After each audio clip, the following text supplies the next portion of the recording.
He walks into court claiming fake laws make him untouchable. Body cam, blood evidence, and testimony expose the truth in minutes. And by the end of this hearing, the judge sends his case straight to circuit court. Thank you. Mr. Magoo, can you stay? Daniel Magoo. Thank you. Your Honor, the defense is ready to proceed to examination in each matter. I'd ask for a sequestration order. I anticipate one witness in each case, All right. so it should be over. All right. Witnesses are ordered sequestered for what that matter.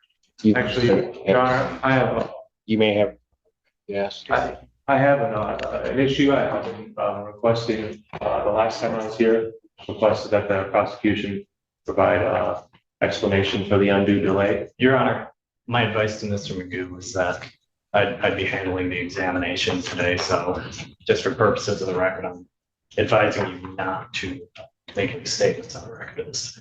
Well, I do also want to provide notice that this case is being removed under 28 U.S.C. 1455 to the Eastern District of Michigan under case number 25-12440, and due to due process violations that I've been facing. I don't know what you're talking about. The case has been removed. I'm sorry. I'm providing notice of removal. Hey everyone, welcome back. Today we've got the return of the infamous sovereign citizen painter, Dan Magoo, and he's back in front of Judge Simpson for a preliminary hearing before this heads over to circuit court with Judge Slay. In Michigan, this is the phase where felony cases get tested at the district court level first, and it's basically his one real shot to argue the charges shouldn't even move forward. Spoiler, it's not going his way. And buckle up, because this video isn't just courtroom talk. We've also got body cam footage that shows exactly how these right-to-travel arguments play out in real life. Quick word from today's sponsor, Chapter. If you or someone you love is on Medicare, you already know how confusing and messy the system can get, especially when companies are more focused on commissions than your care. That's why Chapter matters. They're independent, they shop every plan, they don't pressure you, and they help people pick what actually fits their needs. It's free to use, and they say the average senior saves over $1,000 a year. Details are on screen and in the description. Now let's get into it, because this case has a lot going on and it only gets worse for him from here. Under case number 25-12-12440. Have you talked it over with your attorney? I let him know. Your Honor, and my advice was I'm not going to be joining in any collateral motions or actions, and that I would address the case. Are you aware of any motion that seeks to take this case to federal court? I'm not sure how that would even happen. Right, Your Honor. And Mr. Magoo told me that he has been seeking that action, but I informed him that I am not a member of the federal bar and that I would not be joining him in any of those actions. Just providing notice. Okay, I don't know what the notice does, but I'm not. If I don't have something in writing indicating some procedural aspect to it or anything along those lines, the court's not. Can I give this to you now? I would advise against. I don't even know what is. Notice of removal pursuant to 28 U.S.C. 1455 criminal. What does that statute read? The criminal proceedings removed to federal court under federal questions involved in this case. I'm not gonna get a bite as to what federal questions, because I don't think there are any federal questions. Fourth Amendment violation.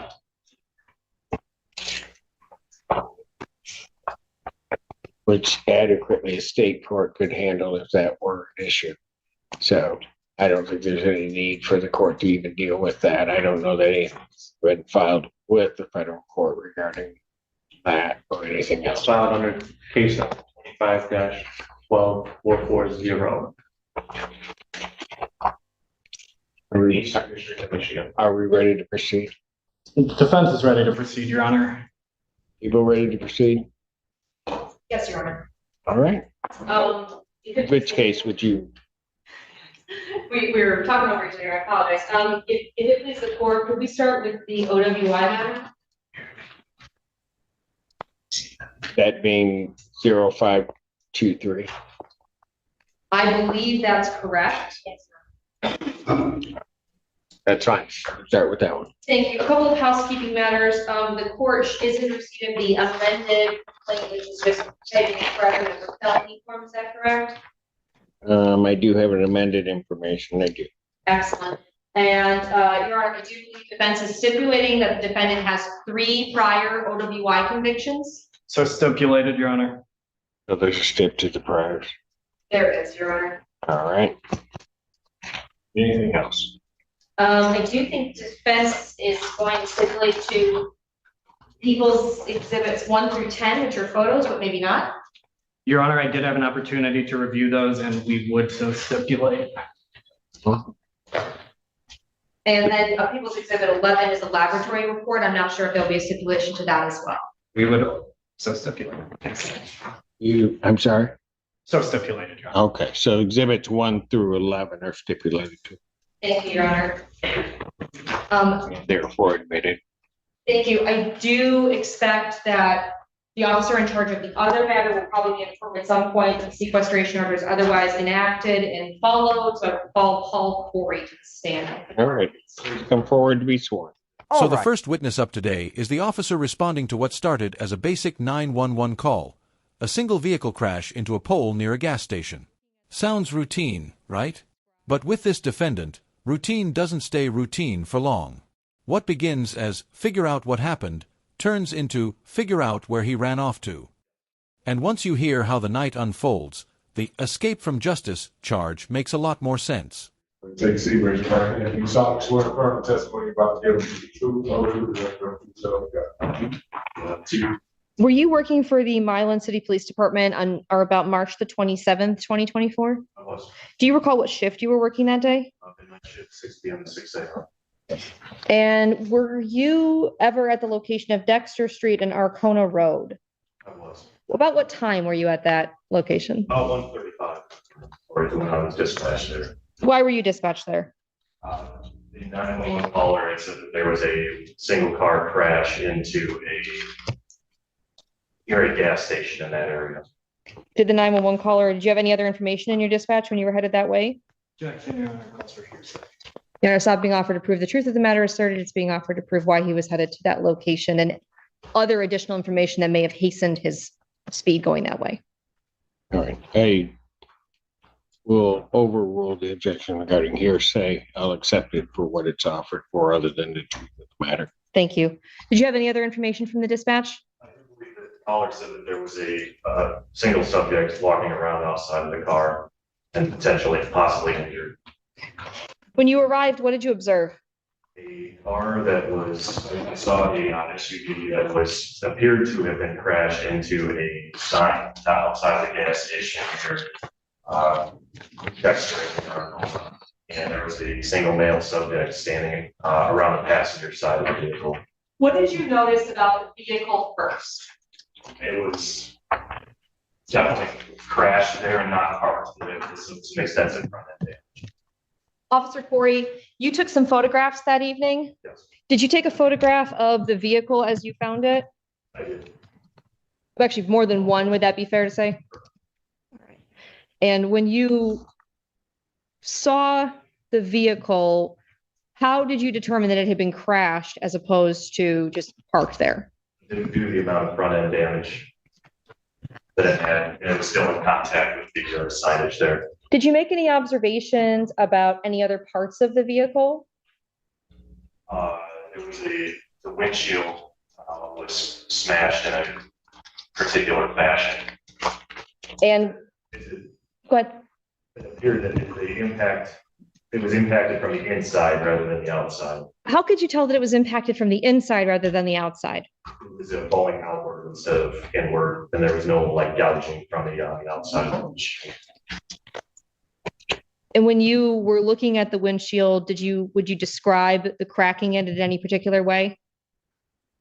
In a circular fashion. It's front of the driver's seat. Did you look inside of the vehicle? Yes. Where did you observe about the inside of the vehicle? There was quite a bit of personal property inside of the vehicle and the passenger and all the front and rear passenger seats, indicating that there was probably only one occupant at the time of the crash. Did you look at the windshield? Yes. What did you observe about the windshield? What stood out about the windshield was there was a clump of human hair attached to the cracks in the impact area on the inside of the windshield. How would you characterize the color of the hair that you saw? Light brown, maybe dark blonde. Did you make contact with any people at that location? Yes, there was a male subject standing near the passenger side of the vehicle when I arrived. Do you see that person in the courtroom today? Can you tell me where that person is sitting and what they are wearing? Seated at the defense table wearing the green jumpsuit. Your Honor, may the record reflect that witnesses identify the defendant? No objection, Your Honor. Record shall so reflect. And sir, when you made contact with the defendant, what did you talk with him about, or what did he do? I asked him what had happened. What did he say? He said I wasn't here. And there it is, the classic sovereign citizen answer, I wasn't here. Like reality is optional if you say it confidently enough. This is what makes these cases so exhausting. They'll deny the obvious, argue the basics, then act shocked when the court treats it like a serious matter. The problem is, the judge isn't grading imagination. The judge is looking at facts, evidence, and what makes sense in the real world. What else did you notice about his appearance? He was bleeding from a cut or some type of injury. There was a lot of blood. It was kind of tell where it all was coming from. It appeared it was bleeding from the top of the head. Did you notice anything about his clothing? It was disheveled. There was blood on it. Front zipper was down. The zipper was down on his pants.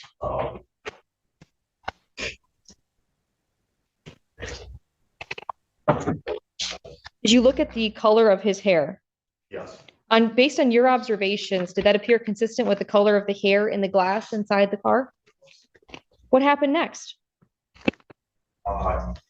He maintained that he was not driving the vehicle. He could smell the odor of intoxicants coming from him. We called for medical assistance just based on his injuries. And so while they were on the way, asked if he would take a preliminary breath test, which he agreed to. Without getting into the results of the preliminary breath test, did you make a determination about what had happened that evening? It appeared on his face that he was driving the vehicle and it got into a crash. And he may have been intoxicated while he was doing it. Did you place him under arrest for OWI? Not at that time. When did you place him under arrest for OWI? After the ambulance came, it was determined he was going to go to the hospital while he was receiving medical treatment, and I read him his chemical test rights. I advised him he was at that point that he was under arrest. Did he agree to take a test? No. What happened? He refused to take a test. Poor judgment on my part. I did not have him restrained in the hospital bed. Well, I left I believe that his injuries were significant enough that he was not going anywhere. I went out to my car to start preparing a search warrant for his blood, at which point a nurse came out and told me that he had fled the hospital. Did you find him? With some assistance from Washington County Sheriff's Office, yes, I did. Where did you find him? An apartment complex just south of the hospital. Were you able to take him back to the hospital? Yes. And did you complete your search warrant? Yes. Was it executed? I just a note for the court, Sergeant Brusadis, helped me prepare the search warrant while I was dealing with Mr. Brusadis' hospital. However, I did review, since I was going to the warrant, I did review it to make sure it was accurate based on my observations at the time of the incident. Did he make I'm sorry, go ahead. No, I'm so sorry to interrupt you, sir. While you were waiting to do the blood draw, did he make any statements to you? He looked at my uniform and appeared to be confused as to why he questioned me as to why Milan, the city of Milan, was doing all of this. And what did you say to him? Asked him where he thought he was, and I said he was insane. He thought he was insane. Did you ask him to perform standardized field sobriety tests? I did not. Why not? Mainly due to his injuries, and even though he did, comply with the request for a PBT, he was generally uncooperative with most things that we were trying to get him to do, and asking questions about what had happened. Based on the extent of his injuries, we were more concerned about getting him medical attention at that point. In your training and experience with administering standardized field sobriety tests with people who've been in traffic crashes that have injuries, is there any guidance that you've received from NHTSA on that? It can be, especially with what was clearly a head injury that was sustained in a vehicle crash, it could have impacted the results of the standardized field sobriety test. Your Honor, may I approach with People's Exhibit 11, the laboratory report? You may. And Officer Corey, you did receive a laboratory report back in this case? And do you recall what the BAC was? I believe it was 0.127. He's sitting at a 0.167 BAC, which is not a little buzzed. That's full-on impairment territory. At that level, reaction time, judgment, and balance are all cooked. And when you pair that with a crash scene, blood, and the kind of damage described here, it starts sounding less like a mystery and more like a timeline. This is the kind of number that makes prosecutors feel very comfortable walking into the next stage of court. Or what was done with the vehicle? Let me ask that. Do you know what happened with the license plate? We confiscated the plate as the operator at the time, who we believe to be Mr. Magoo, had several prior convictions for suspension and operating while intoxicated, requiring a plate confiscation. Pursuant to state law, you had to take it. And I may have a moment. May. I do have one question. How much time elapsed between the time you were notified that he had left the hospital and when he was located? Do you know? I believe it was about 40 minutes, Your Honor. 40 minutes? 40, yes, Your Honor. Okay. All right. And Your Honor, I would pass the witness. All right. Cross-examination. Thank you, Your Honor. May I inquire?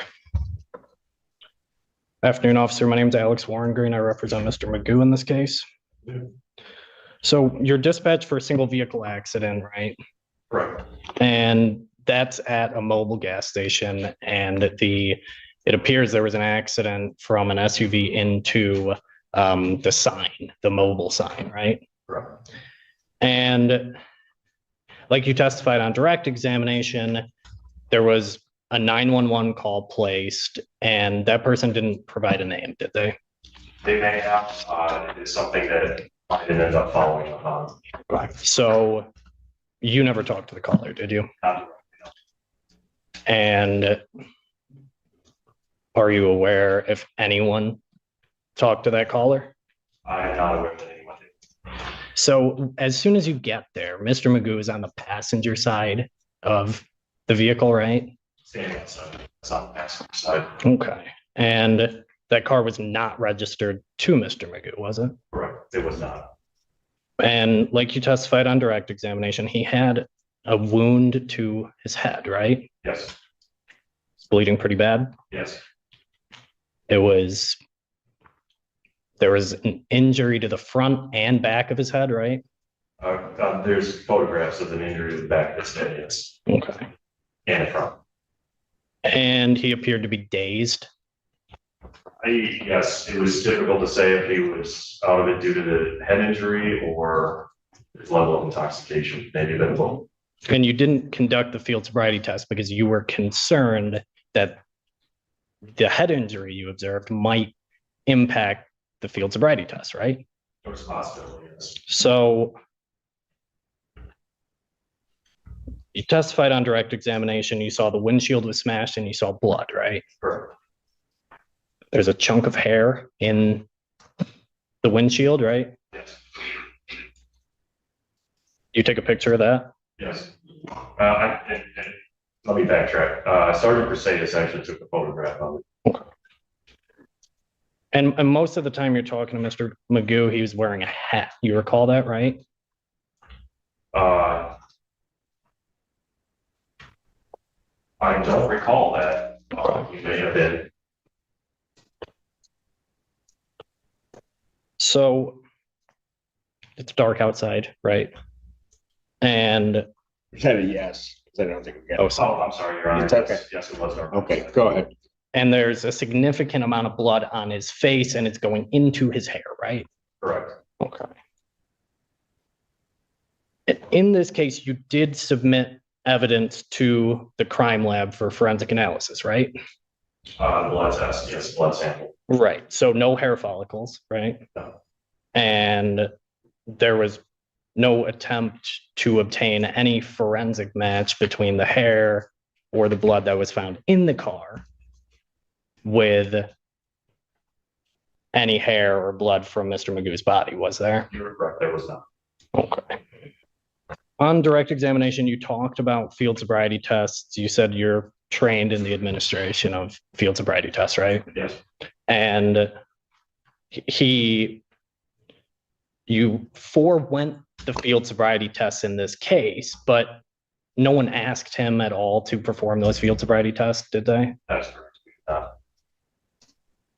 And after this initial interaction, when, you know, the ambulance arrives, he goes to Trinity Ann Arbor Hospital, right? Correct.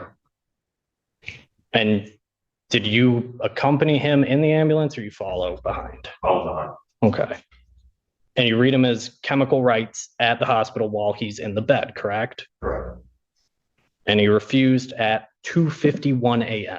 Is That's that? correct.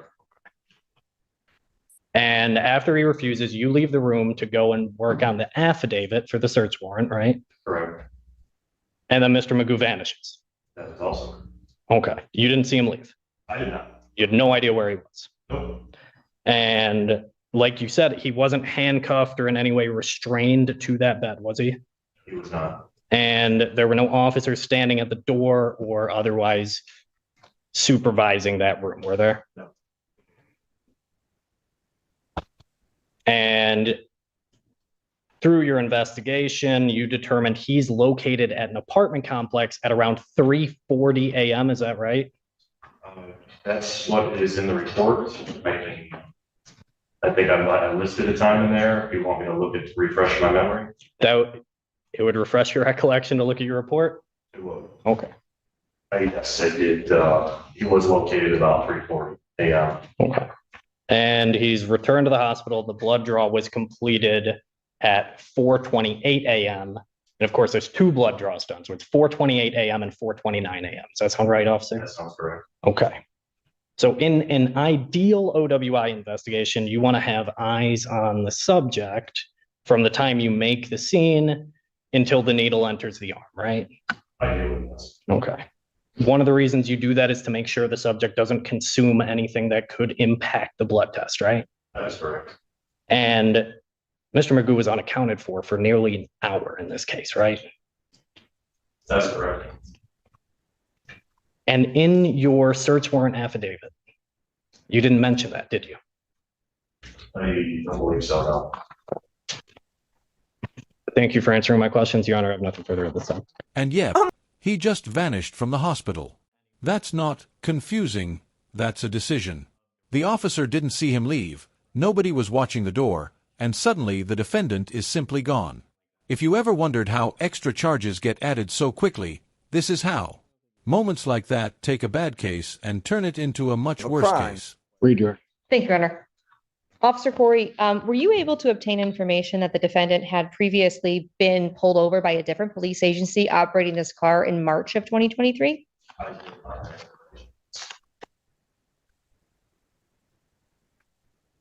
And after he was recovered and brought back to the hospital, did you have two deputies stand by with him and handcuff him to the gurney? I handcuffed him myself, but luckily I had a couple of deputies that were free for the moment that were able to watch him while I finished up the search warrant. Thank you. Nothing further, Your Honor. Anything? Your Honor, if I may, one. May want to mute your microphone.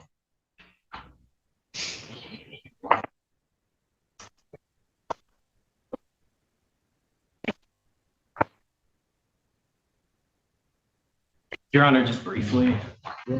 Thank you. Officer. Oh, and can I just ask one other question before you, and I'll let you ask your question. Of course, Your Honor. The PT, if there's, Alex muted. Okay, the PBT, are people going to seek admission of that if defense is challenging the results Yes, Your Honor. pursuant to the statute? Correct. And Your Honor, I understand that the people could rebut that kind of challenge. I'm not sure that we have gotten to that point yet. The case law. Well, I just want to make sure that if there is going to be a challenge to the results, that under the statute, my understanding is, although these aren't entirely the circumstance under which it happens, but it seems to me an analysis could be made that the PBT would then become admissible. Just so that defense counsel is aware, but you may inquire. Thank you, Your Honor. I appreciate it.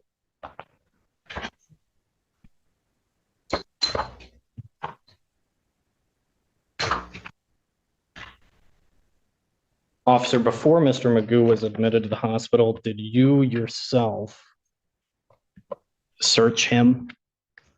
Search his person? It's outside the scope of my redirect, Your Honor. I'll allow him to ask. Go ahead. He was wearing a jacket, right? I believe so, yes. Did you go through all the pockets of that jacket?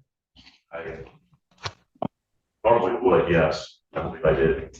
Okay. Officer, when you completed the refusal to submit to chemical test form, in this case, do you recall writing the refusal time as 1:35 military time? No, I don't recall that. Would it refresh your recollection to look at the refusal to submit to chemical test form you completed? I would. I think Yes. seems that I did. I don't recall why I would put that time there. Well, again, officer, thank you for answering my questions. Your Honor, I have nothing further at this time. All right.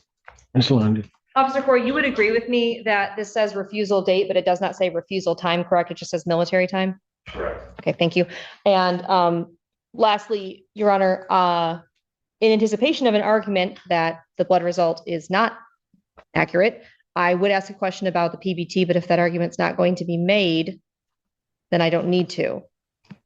Your Honor, I would object to any mention or admission of the results of a preliminary breath test in this matter. I'm not sure that I have raised an argument that regarding its accuracy or regarding a rising blood alcohol level or anything like that. I don't think I've opened the door to that. Well, I don't think you have. I just want to make sure we're prepared for the argument. But if that argument is going to be made, then I'm going to let the people question as to that. But Your Honor, I don't anticipate making an argument regarding a rising blood alcohol level or anything to that effect at this point.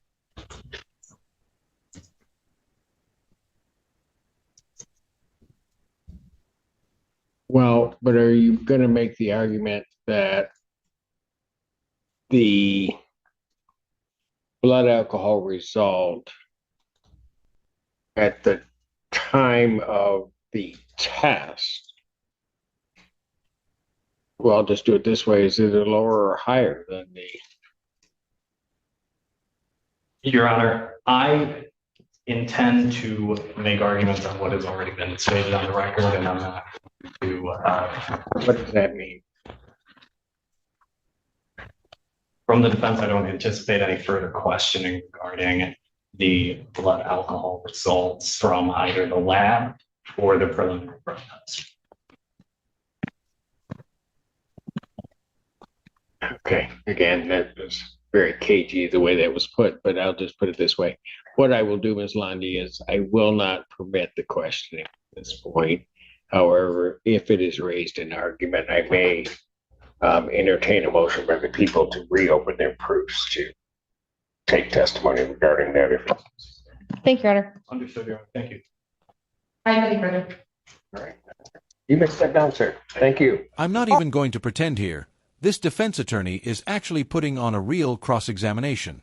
He's asking the right questions, he's poking the weak points, and he's building arguments that sound like they belong in court, not on a Facebook rant. That's the difference between legal strategy and sovereign citizen theater. The irony is, this is probably the strongest defense this guy has ever had, and the facts are still ugly. Anyway, court recalls the case, People versus Magoo. As spells to people. Alex Warren Green on behalf of Mr. Magoo. Mr. Magoo, could you state your name again, please? Daniel Magoo. All right. Your Honor, I think we had finished with our officer, Officer Corey. I don't have any additional witnesses. All right. Any? Go ahead. You can have your conversation. You might want to mute the mic. Your Honor, no witnesses from the defense. All right. I have a motion. Your Honor, I move to bind over as to count one and let counts, I think it's 2 and 3 on this one follow. I do believe we presented sufficient evidence to establish by probable cause a circumstantial case that the defendant was the operator of a motor vehicle on the date and time in question at the location in question, that he did have an alcohol content of 0.08 grams or more. Your Honor, the people were able to present evidence that there was a vehicle crash, that the windshield of that vehicle had been hit from the inside. There was blood and there was hair consistent with the defendant's hair. The defendant had a head wound on the front of his head, and that, along with being at the scene of the crash, I do believe is sufficient circumstantial evidence to establish by probable cause that this matter should proceed to trial. I'll reserve any further arguments for rebuttal. Your Honor, the defense would object to bind over in this matter. In making the bind over decision, we'd ask the court to consider the lack of direct evidence linking Mr. Magoo to operating that vehicle. Your Honor, I have nothing further at this time. For the record, we are objecting to bind over. I think there is certainly, when one looks at the exhibits, particularly exhibits 1, 2, 3, are the vehicle in which the defendant is around, which has crashed into a pole, and that the pole, quite frankly, did not give way much. And then what also would establish then there's a second piece of establishing the defendant was operating that vehicle, or People's Exhibits 4, specifically 4, which is clear indication of spider webbing, and what Officer Corey testified to are the damage to the windshield, the circular damage above the driver's side, to the window, as indicated, a circular pattern, not or similar to certainly what this court has seen over the years of individuals who are unrestrained in vehicles who are then involved in a crash, alcohol related or not, where their head strikes the windshield. And then exhibits 7, 8, 9, and then also 10 that show blood and also injuries to the cranial area or the head area of the defendant, along also with Officer Corey's testimony regarding the hair, although not analyzed, but certainly the color, texture, hair, his observations regarding the hair that is in the windshield, all certainly point to and would give rise to probable cause that the defendant was operating that motor vehicle at the time of that crash. Additionally, then there is testimony regarding blood test results, which then occurred at the hospital later that day, indicating a blood alcohol content of 0.127, which, absent anything else, could be used to presume that that was his blood alcohol content at the time of the operation of the motor vehicle.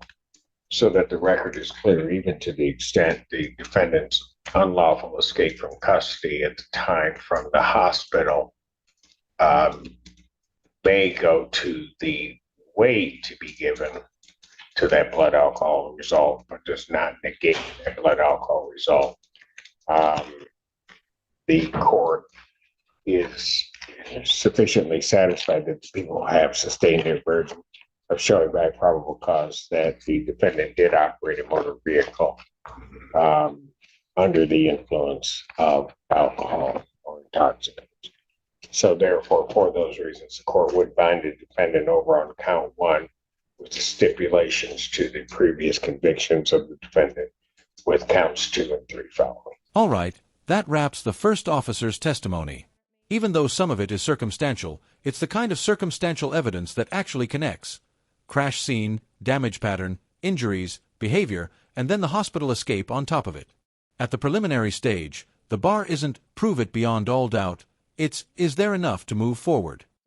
And based on what we just heard, there's more than enough for this to get bound over. Now the real question is whether Judge Simpson sees it the same way.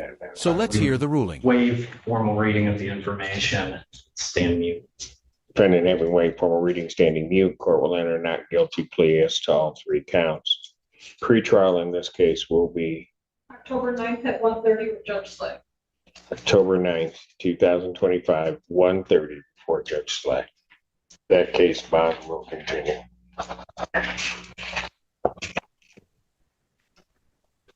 Can I find information, Your Honor? Yes, you may. Court also now calls the case of People versus Daniel Magoo. That's case 25F30979.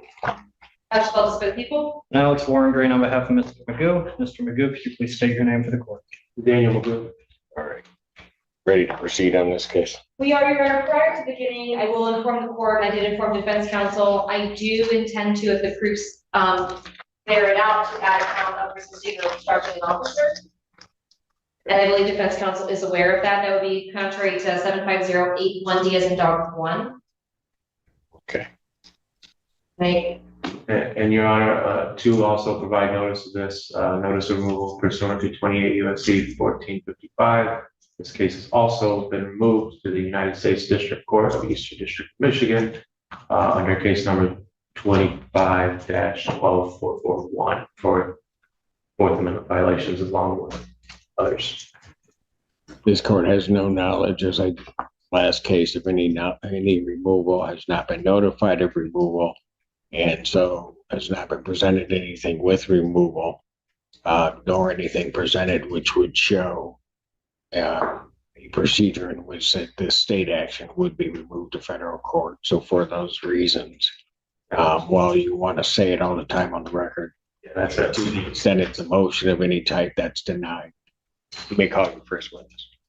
Thank you, Your Honor. People call Colin Cheney. Sir, please come forward and be sworn. Were you still employed on or about July the 3rd, 2025? What were you working that day? That was road patrol.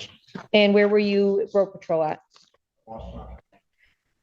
Do you recall what part of Washtenaw County you were doing road patrol at about 7:45 in the morning? And Judge Simpson agrees. The evidence points to a crime, and it points right back to Mag Coup. The court isn't buying the "I wasn't driving" vibe when the physical evidence and the scene tell a very different story. So now that the OWI side is getting sent up to circuit court, we still have more to deal with. Because this defendant didn't just have one messy incident, he managed to stack the chaos across multiple cases. Were you traveling westbound on I-94? Yes. And is that location in Washtenaw County, state of Michigan? Correct. Did you notice any vehicles while you were traveling westbound on I-94? Yes. What did you see? Here, westbound on 994, I observed a red sedan that looked like it was traveling faster than the rest of the traffic on the freeway. What did you do?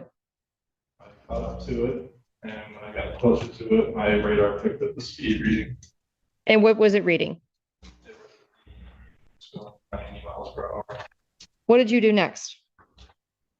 I got behind the vehicle, activated my overhead lights to conduct a traffic stop on the vehicle. What happened after you activated your overhead lights? Shortly after, the vehicle merged over to the shoulder, got down to around 40 miles an hour and rolled for half mile to a mile before coming to a complete stop at about 40 miles per hour. What happened after the vehicle came to a complete stop? I approached the vehicle, spoke to the sole occupant of the driver of the vehicle, and told him I was Trooper Ching with Michigan State Police, and requested his driver's license. Did you see what position that person was inside of the vehicle? Was he operating the vehicle? Correct. Do you see the person that was operating that vehicle in the courtroom today? I do. Can you tell me where he's sitting and what he's wearing, please? He's sitting to your right in a green jumpsuit. Your Honor, may the record reflect the witness identify this defendant? No objection, Your Honor. Record shall so reflect. When you made contact with the defendant and asked him for his driver's license, what happened next?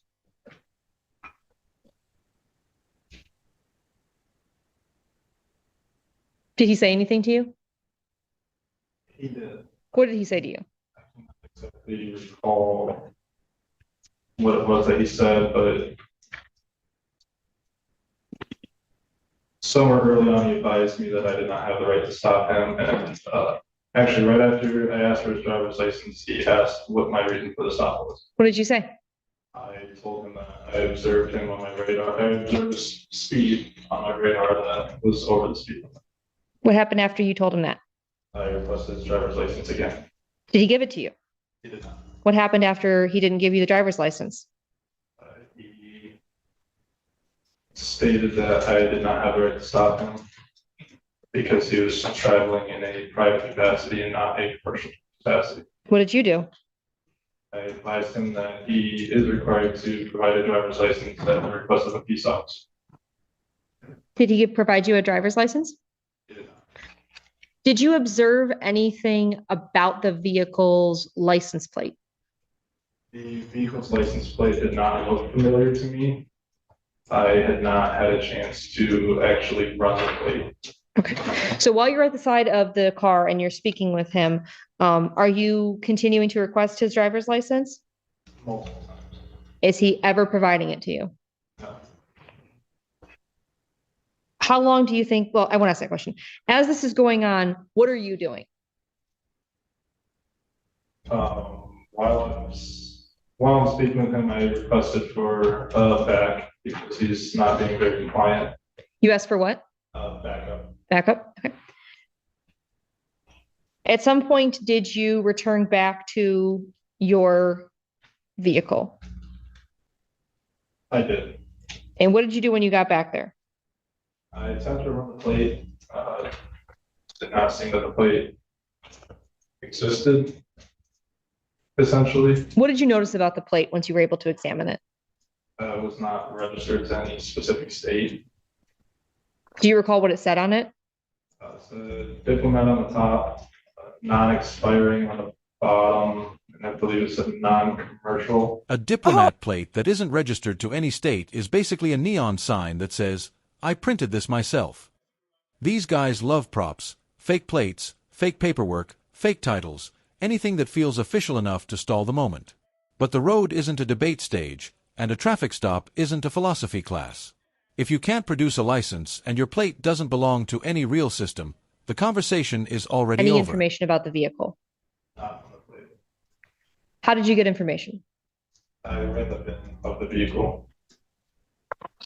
Were you able to find current registration for the vehicle when you ran the VIN? I did not. Did you request that the defendant continue to provide you his driver's license throughout your interactions with him? Did you ever ask him to get out of the car? When did that happen? On my initial contact, after not receiving a driver's license multiple times, I advised him to step out of the car. And after going back to my vehicle, coming back, I advised him he needed to step out of the car and none of those were followed. Did you eventually get him out of the car? Yes. How? I told him he had one more chance to step out of the vehicle on his own, and he said he was not stepping out of the vehicle. So I pushed his window, which on initial contact window was all the way down.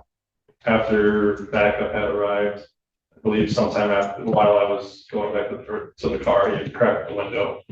I put my hands in the window and I shoved the window down into the car. I reached in, unlocked the door, and unbuckled his seatbelt. At that point, he stepped out of the vehicle and was handcuffed. And you didn't break the window, you just pushed it down? If any damage, I did not break the glass. I should say you didn't shatter it with your stick. Correct. Thank you. Thank you for correcting me, Trooper.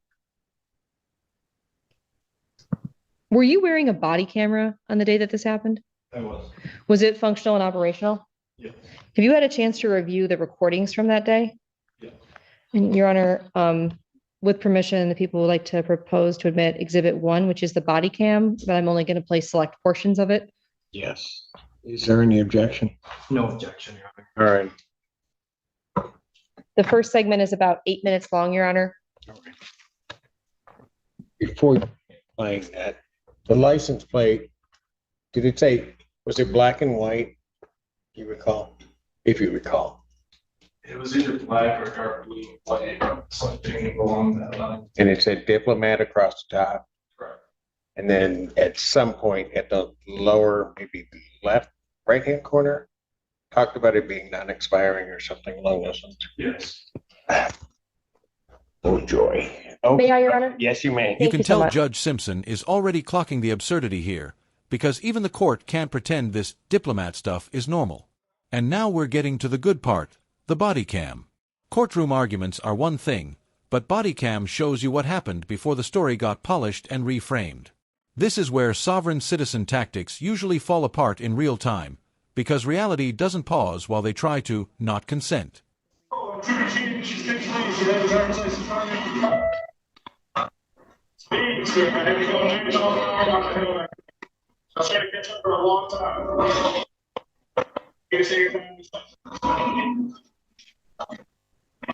What's that?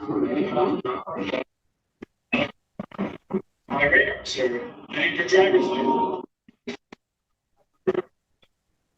My radar is out of my vehicle. Where is your driver's license?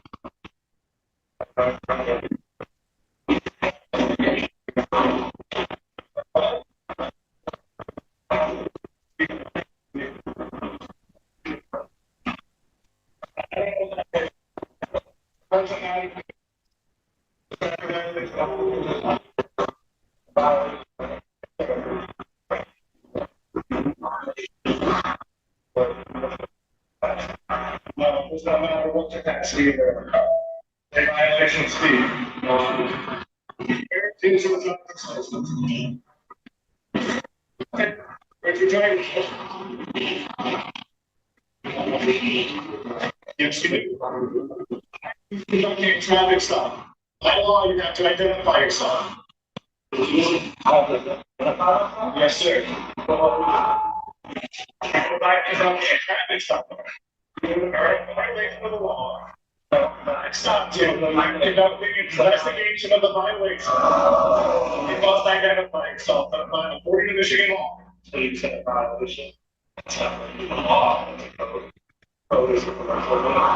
not commercial. It doesn't matter if you're going to get ice cream at McDonald's. I can stop you for speeding. Where is your driver's license? Okay, where is your driver's license? Yes, you do.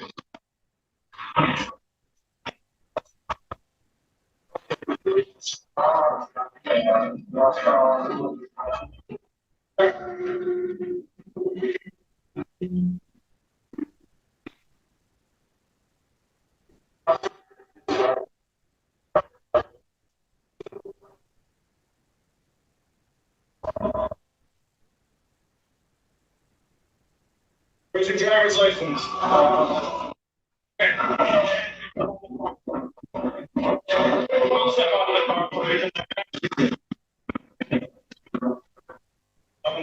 call my supervisor. I'm not a supervisor down here.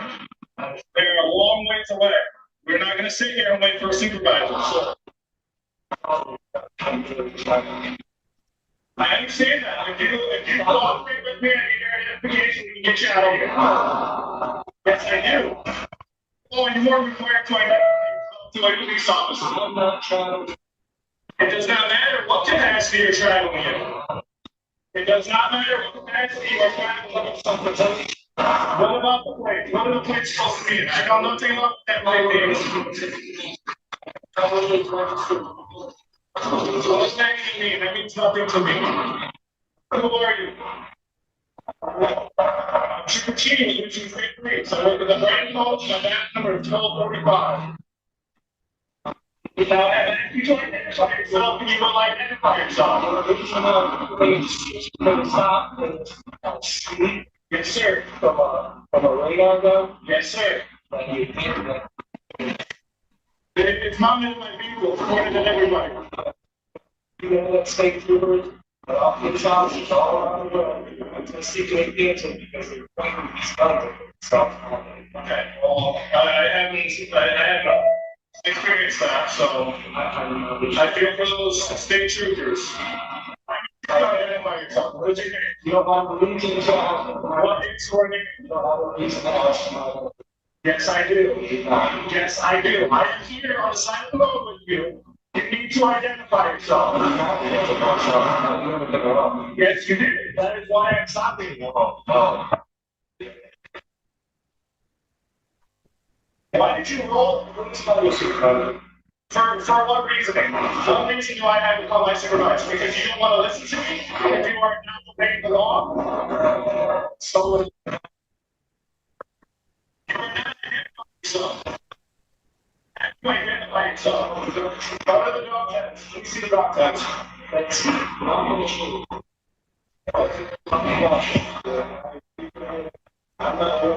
That's open view. I'm not doing it.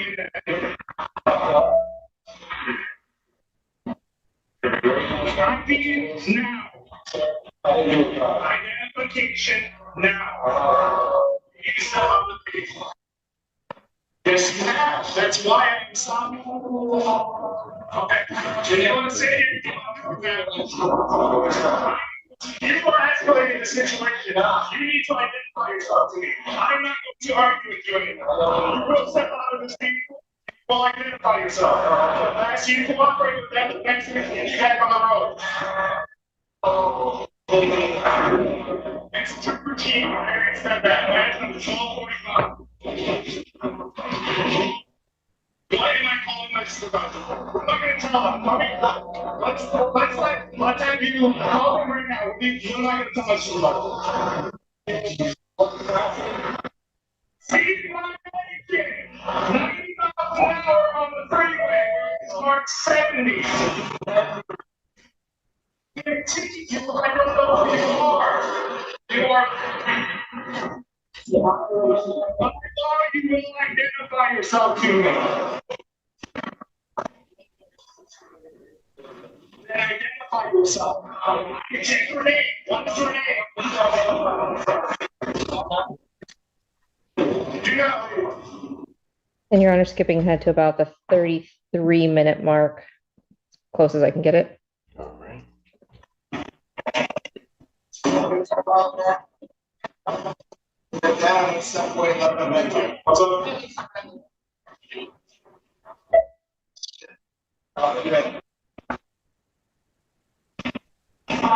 What's going on? Okay, the criminal?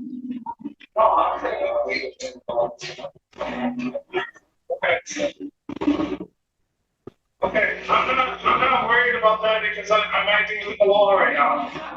People are not acting with the law. I'm giving you one more chance to step out of the car on your own. You don't get one right now. You don't get one right now. You'll get one before you see a judge. Yes, you will get one before you see a judge. You have the right to remain silent if that's what you would like before talking until you talk to me, lawyer. No, not right now. Step out of the car. That was your last chance. Hey, hold on.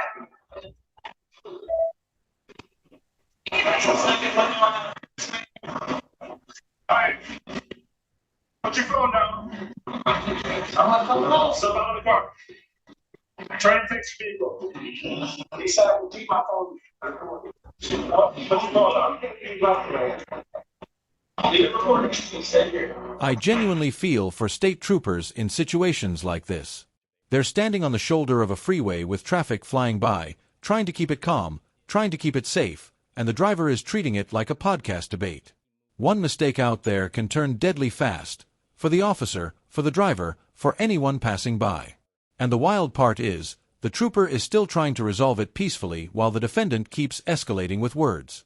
To eventually ascertain the identity of the driver, the defendant? I was. And did you check him in lean? I did. What did you discover? He does not have a valid driver's license in the state of Michigan. Did he have any warrants at the time that you pulled him over? He did. To correct myself, he didn't have a valid driver's license at all that I saw right. Not at all. Okay, thank you. After you arrested the defendant, what happened next? I asked him if he had any reason that he needed to go to the hospital for. He advised that he had rapid heartbeat. Did you go to the hospital? We went to Chelsea Hospital. The Trinity Health in Chelsea? Is that right? Or Chelsea Hospital? Just Chelsea Hospital. Okay. And after, was he cleared by medical staff and taken to the jail? After receiving medical assistance at Chelsea Hospital, we went to Washington County Jail. May I have a moment, Your Honor? Just so that I'm clear, he told you he had rapid heartbeat. You took him to the hospital, he refused medical treatment. Correct. Okay, all right. Here, I'll pass the witness. Cross-examination. Your Honor, before I begin, may I very briefly confer with opposing counsel? Okay. Good afternoon, Trooper. My name is Alex Warren Green. I represent Mr. Magoo in this matter. Trooper, this was on July 3rd of this year, right? Correct. Day before Independence Day, right? Correct. Tons of cars on the road. And this was on I-94 in Scio, right? Yes. And that is a 70-mile-an-hour limited access highway or freeway, right? Yes. And in your experience as a state trooper, you know that conducting traffic stops on the freeway is dangerous, right? Yes. There's high speeds, distracted driving, right? There's large commercial vehicles like tractor trailers, and like you already said, lots of traffic, right? Yes. And another reason that it's dangerous is because there's limited space on the shoulder to conduct the traffic stop, right? Correct. Trooper, on your direct examination, we saw video from your body-worn camera. In addition to the body-worn camera, you have a dashboard-mounted camera, right? Yes. And the dashboard-mounted camera activates when you activate the overhead lights, right? Correct. And when you activate it, it captures 30 seconds back in time, right? Correct. Okay. And Your Honor, I believe this is by stipulation. I would ask to play a portion of the trooper's dash camera. I'd move to admit it. It's defense A. This would be defense A, Your Honor. Okay, go ahead. All right, that's the end of the body cam segment, but it won't be the last time it matters. Video evidence has a way of coming back around, especially when the defense wants to reframe what you just watched. The courtroom is about to switch from what happened to what does it legally mean, and that's where things get interesting. Because now the defense will try to turn delay, caution, and safety into an argument for the defendant. Trooper, I'm just going to pause right there. This is your dashboard mounted camera from July 3rd, right? Correct. And there's some writing on the screen, right? Yes. Okay.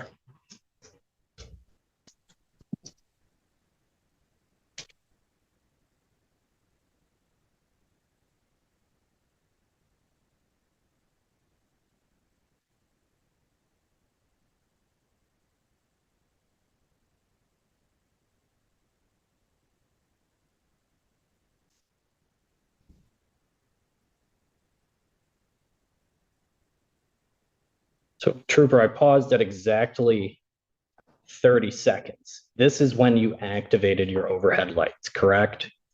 It should be very close. Yes.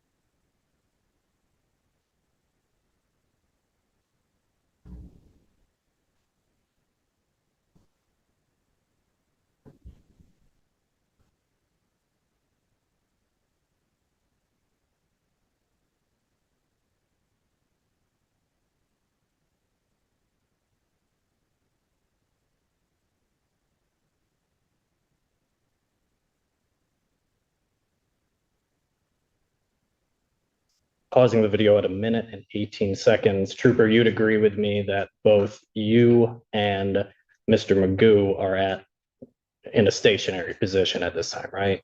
Correct. And Your Honor, I'm going to take down the exhibit at this point. Trooper, after you reach that stationary position, he never put the vehicle back into motion, did he? No. Well, at least for the duration of the traffic stop, he didn't put it back into motion, did he? No, he did not. Okay.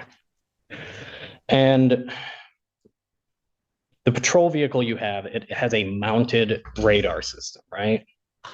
That's mounted on your dashboard. Yes. And that radar system, you can obtain a printed document that tells you the readout obtained at a particular time. Is that right? I'm not aware if I'm able to do that. I've never been taught how to do that or seen any of that. So from your mounted radar, you have never obtained a printed document suitable for court. Is that your testimony? Yes. So I'm not aware if it is possible or not. I just have never done it and do not know how to. understood. Thank you, Trooper. You followed Mr. Magoo's vehicle for a period of time before activating your lights, right? Yes. And once you did activate your lights, he did in fact decelerate, right? Yes. And shortly after that, he moved over to the shoulder of the road, right? Yes. And then you following Mr. Magoo went over an overpass, right? Yes. And that overpass has metal barriers on either side of it, right? Yes. And after you get to the end of the overpass bridge, that's when he brought the car to a stop, very shortly after you got to the other side of the bridge, right? I wouldn't necessarily agree. Well, Trooper, you'd agree with me that the entire time after you turned your lights on, following Mr. Magoo was under a minute, right? Yes. With my lights on, following behind it, yes. And on something like an overpass, there's even less space to conduct your traffic stop, right? Typically, yes. Because of the metal barriers, if something were to happen, you can't just jump into the ditch or the grass, right? Yes.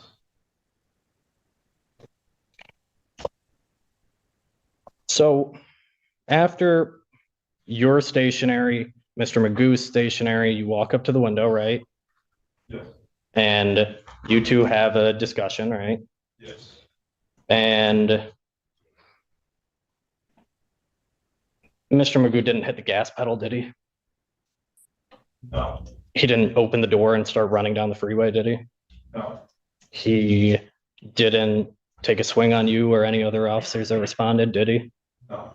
He didn't reach for anything on your utility belt, right?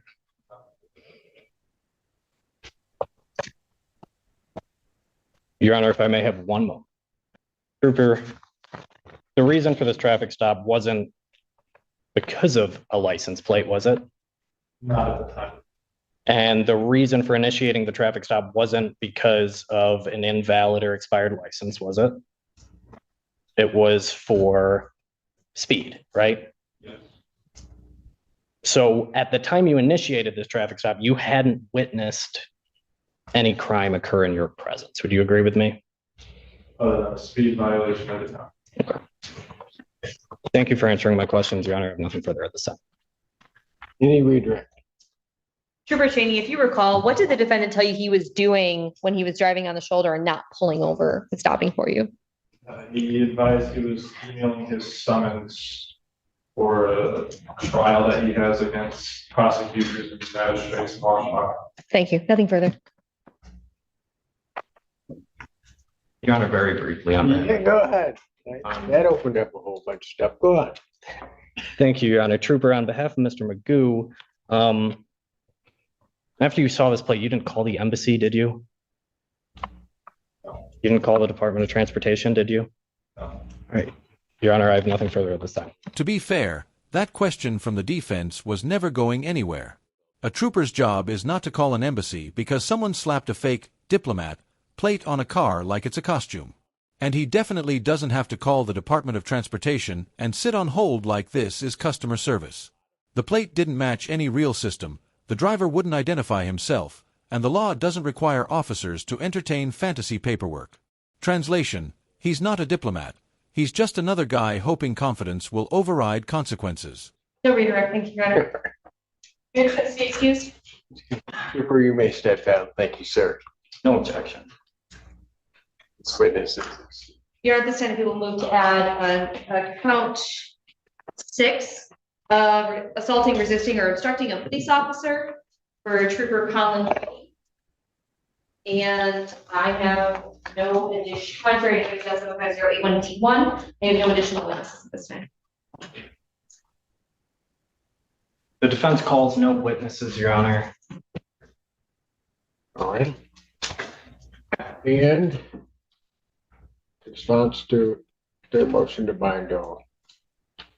Thank you, Your Honor. The defense would object to bind over in this particular case. Your Honor, the court has seen the video. We are asking the court to consider the evidence here. Our position is that it is insufficient even at a probable cause standard. The video, the dash camera specifically showed that after the troopers' overhead lights went on, Mr. Magoo did make an effort to decelerate. He moved over. After they went across the overpass bridge, he did bring his car to a stop. Your Honor, he didn't need to be physically extracted from that vehicle. He did get out. He got arrested without incident. For the record, Your Honor, we would be objecting to bind over. Go ahead. Your Honor, I do believe we have laid more than sufficient evidence to sustain both felony counts that have been presented today. Furthermore, Your Honor, the people will note the extreme restraint that the trooper showed while dealing with the defendant and not escalating the situation, continuing to try to resolve it as peacefully as possible. I think the court saw in People's 1, the 33 mark where the court could clearly see Lieutenant Kratzenberg, and there were 2 other officers from Chelsea PD as well as an additional trooper who had all come to the scene to help. I do believe we have presented sufficient evidence for at least what we have. And I do think there's an argument that there's more than one resisting and obstructing based on what's been presented today for the 2 different interactions that were shown. But I've added the 1. I have nothing further. Thank you, Your Honor. Court, after hearing the testimony in the case, would agree with the people that there's sufficient evidence to show that the defendant committed the offense of fleeing and eluding 4th degree. And I think it should be clear that the driver's obligation is to hold their vehicle over when those overheads go on behind them. He did not really do that. Prior to getting what's left out of the defendant's argument is he's traveling quite a ways prior to him even getting to that overpass. There are other places, if the argument's being made, that he couldn't have safely pulled over. When you truly look at it, there are other places that he could have pulled over, could have done so safely. And anybody that's seen a vehicle pulled over, yes, the trooper actually, or the officers actually put themselves and their vehicle more at risk because of the way that they line their vehicle up when pulling a vehicle over. So that vehicle could have stopped well before, quite frankly, the overpass and well before the time that it did. So I don't find that argument very persuasive, and would indicate that the people have sustained a burden regarding the fourth degree fleeing and eluding.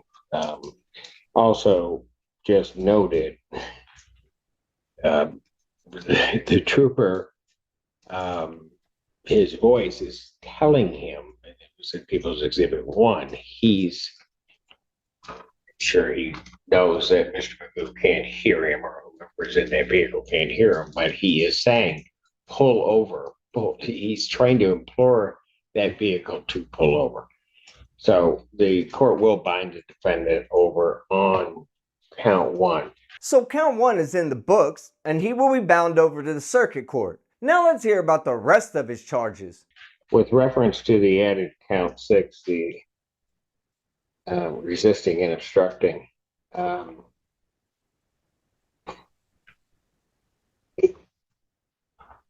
I think it goes without being said that the restraint that this trooper showed was amazing. Probably one of the reasons I'm not a police officer. I don't think I could have shown that much restraint on the side of that road.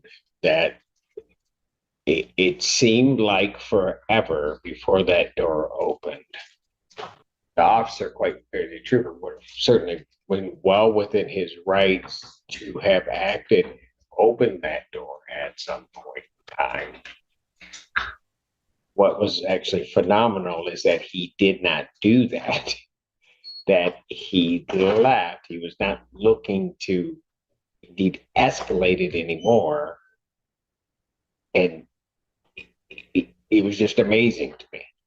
And only when it came down to the point that something indeed had to be done did the trooper take action.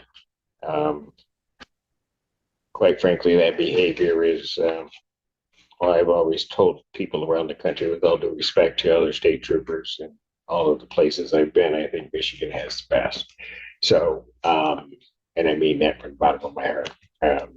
What he did was just amazing, because a lot of people, as the defense was pointing out, in a holiday time of travel, a lot of people were put in jeopardy, not by what the trooper did in pulling the vehicle over, not by the manner in which he pulled it over, but by, quite frankly, Mr. Magoo's obstinance in not answering the trooper and not complying with the order of the trooper.